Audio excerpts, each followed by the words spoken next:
Generation છે એમાંથી કંઈક બોધપાઠ લઈ શકે?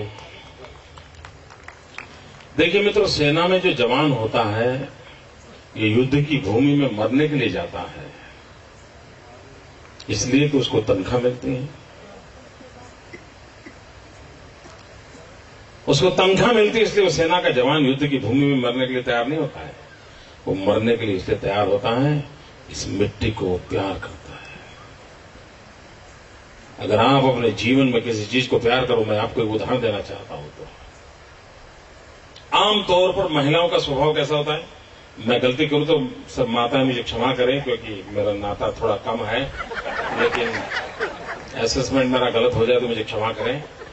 लेकिन आमतौर पर महिलाएं क्या करती हैं, घर में अगर वो खाना पका रही हैं, अपनी चपाती बना रही हैं और चाहती हैं कि अपने पति देव को गोल मोल बराबर फूली हुई अच्छी चपाती दें। अब वो खाना पकाते रही हैं और तैयारी कर रही हैं, इतने में कहीं एक आध चपाती में से भाप निकल आती है, स्टीम निकल आती है और उसकी उंगली पे थोड़ी जल जाती है।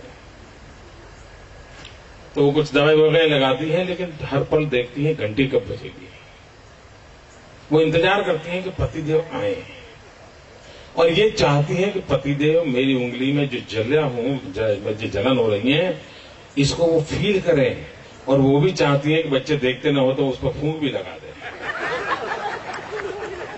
चाहती है ना? मैं गलत हूं तो मुझे क्षमा करना, लेकिन उसका मन करता है कि इस चपाती को बनाते बनाते अगर वो जली है तो उस जलन को नोटिस किया जाए, और वो भी सुप्रीम के माध्यम से नोटिस किया जाए। और 50 बार फूंक लगाएगी, खाना परोसते समय भी यूं ही करेगी, थोड़ा डाल भी देगी बगल में, कपड़े भी खराब करेगी, पूछा नहीं तो कपड़े खराब करेगी। और कौन कपड़े खराब नहीं नहीं वो तो मैं जल गई थी ना, जल गई थी तो पहले बताना था, फिर मामला ठीक कर लेते हो।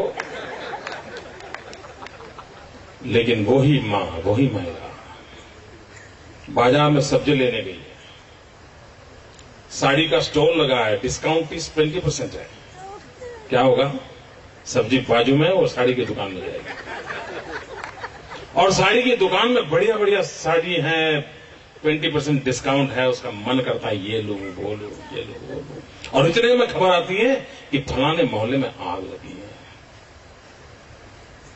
वो तुरंत वहां से भागती है, साड़ी पैसे जो भी होगा भूल जाती है, दौड़ती है और जाकर के देखती है अपना खुद का घर जल रहा है, तो चीखती है। बड़े बड़े तंदुरुस्त लोग, बड़े बहादुर लोग मकान को आग बुझाने के लिए वो पानी डाल रहा है, कोई ये डाल रहा है, और ये जाकर के चीखती है, अरे मेरा बेटा अंदर रह गया है, मेरा बेटा अंदर है। सारे मर्द लोग एक दूसरे का मुंह देखते हैं, इंतजार करते हैं क्या हुआ होगा, और तब वो मां उस जलते हुए मकान में कूद पड़ती है और बच्चे को लेकर के आती है। बच्चे को लेकर के आती है, भाप के कारण जिसकी उंगली पर जलन के कारण वो 50 बार फूंक लगाती है, उस माता के भीतर शक्ति का रूप होता है। जब बेटा होता है तो कूद पड़ती है। दोस्तों, अभय यहीं से पैदा होता है,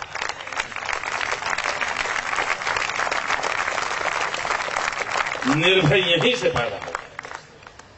मुझे स्मरण है, मैं 1992 में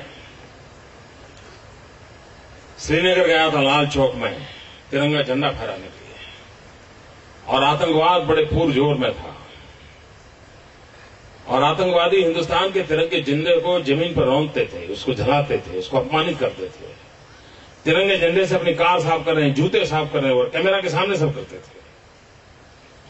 ये दृश्य मेरे दिल में आग पैदा करता था। तो हमने एक यात्रा निकाली थी कन्याकुमारी से, तिरंगा झंडा लेकर के चल पड़े थे, और तय किया था कि हम श्रीनगर के लाल चौक में जाकर के तिरंगे का झंडा फहराएंगे। मैं तो आतंकवादियों की इस जगह पे जाके तिरंगा झंडा फहराने का सोचना, क्या लगता है? मित्रों, हम निकले तो श्रीनगर के अंदर आतंकवादियों ने पोस्टर्स लगाए थे, दीवारों पर लिखा था कि हम देखते हैं कि किसने अपनी मां का दूध पिया है कि जो श्रीनगर के लाल चौक में झंडा फहरा करके वापस जाए।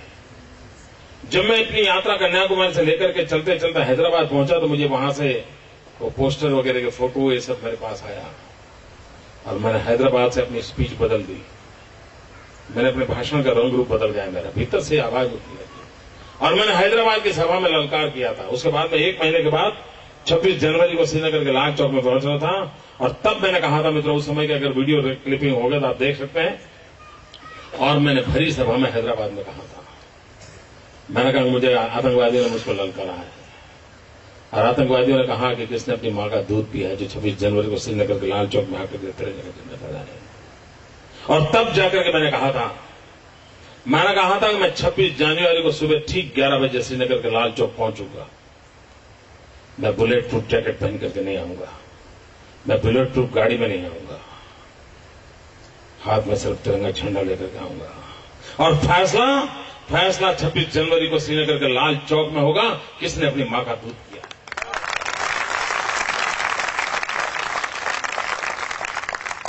और मित्रों, मैं समय पे गया, तिरंगा झंडा फहराया और आज आपके सामने खड़ा।